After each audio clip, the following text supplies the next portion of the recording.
একবার ভাবুন তো, যার বাবা মানুষের বাড়িতে গর্ত খোঁড়ার কাজ করে সংসার চালাতেন, আর যে ছেলে নিজের মায়ের সঙ্গে রাস্তায় সবজি বিক্রি করত, একদিন সেই ছেলে হয়ে গেলেন আইপিএস অফিসার। হ্যাঁ, আপনারা ঠিক শুনছেন। গল্পটা মহারাষ্ট্রের সোলাপুরের শরণ কাম্বেলের। শরণদের বাড়িতে একসময় বিদ্যুৎ পর্যন্ত ছিল না। কাঁচা বাড়িতে থাকতেন তারা। স্কুলে যাওয়ার জন্য কখনো কখনো মাইলের পর মাইল হাঁটতে হয়েছে, আবার কখনো বাসের ছাদে চড়েও যেতে হয়েছে।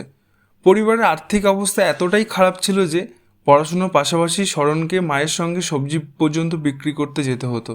কিন্তু একটা জিনিস তিনি কখনো হারাননি, সেটা হলো নিজের স্বপ্ন। স্কলারশিপ নিয়ে বিটেক পড়লেন এবং ক্লাসের টপার হলেন। এরপর একটি কোম্পানি থেকে প্লেন প্রায় 20 লক্ষ টাকার চাকরির প্রস্তাব। কিন্তু শরণের স্বপ্ন ছিল আরও বড়, দেশের জন্য কাজ করার। তাই সেই চাকরি ছেড়ে শুরু করলেন ইউপিএসসির প্রস্তুতি। 2019 সালে সিএপিএফ পরীক্ষায় পেলেন অল ইন্ডিয়া র্যাঙ্ক 4, আর 2020 সালে ইউপিএসসি সিভিল সার্ভিস এক্সামিনেশন পাশ করে হলেন আইপিএস অফিসার। যে ছেলে কিনা একদিন মায়ের সঙ্গে রাস্তায় সবজি বিক্রি করত, আজ সেই ছেলেই দেশের আইন শৃঙ্খলা রক্ষার দায়িত্বে। মনে রাখবেন, গরিবের ঘরে জন্মানো আপনার দোষ নয়, কিন্তু স্বপ্ন দেখা ছেড়ে দেওয়া এটা আপনার সিদ্ধান্ত। যার বাবা মানুষের বাড়িতে গর্ত খোঁড়ার কাজ করে সংসার চালাতেন, আর যে ছেলে নিজের মায়ের সঙ্গে রাস্তায় সবজি বিক্রি করত, একদিন সেই ছেলে হয়ে গেলেন আইপিএস অফিসার। হ্যাঁ, আপনারা ঠিক শুনছেন। গল্পটা মহারাষ্ট্রের সোলাপুরের শরণ কাম্বেলের। শরণদের বাড়িতে একসময় বিদ্যুৎ পর্যন্ত ছিল না। কাঁচা বাড়িতে থাকতেন তারা। স্কুলে যাওয়ার জন্য কখনো কখনো মাইলের পর মাইল হাঁটতে হয়েছে, আবার কখনো বাসের ছাদে চড়েও যেতে হয়েছে।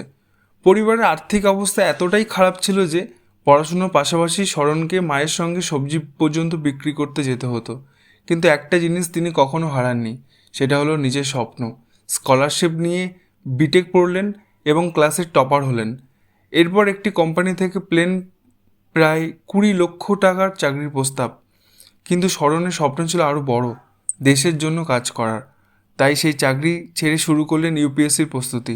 2019 সালে সিএপিএফ পরীক্ষায় পেলেন অল ইন্ডিয়া র্যাঙ্ক 4, আর 2020 সালে ইউপিএসসি সিভিল সার্ভিস এক্সামিনেশন পাশ করে হলেন আইপিএস অফিসার। যে ছেলে কিনা একদিন মায়ের সঙ্গে রাস্তায় সবজি বিক্রি করত, আজ সেই ছেলেই দেশের আইন শৃঙ্খলা রক্ষার দায়িত্বে। মনে রাখবেন, গরিবের ঘরে জন্মানো আপনার দোষ নয়, কিন্তু স্বপ্ন দেখা ছেড়ে দেওয়া এটা আপনার সিদ্ধান্ত।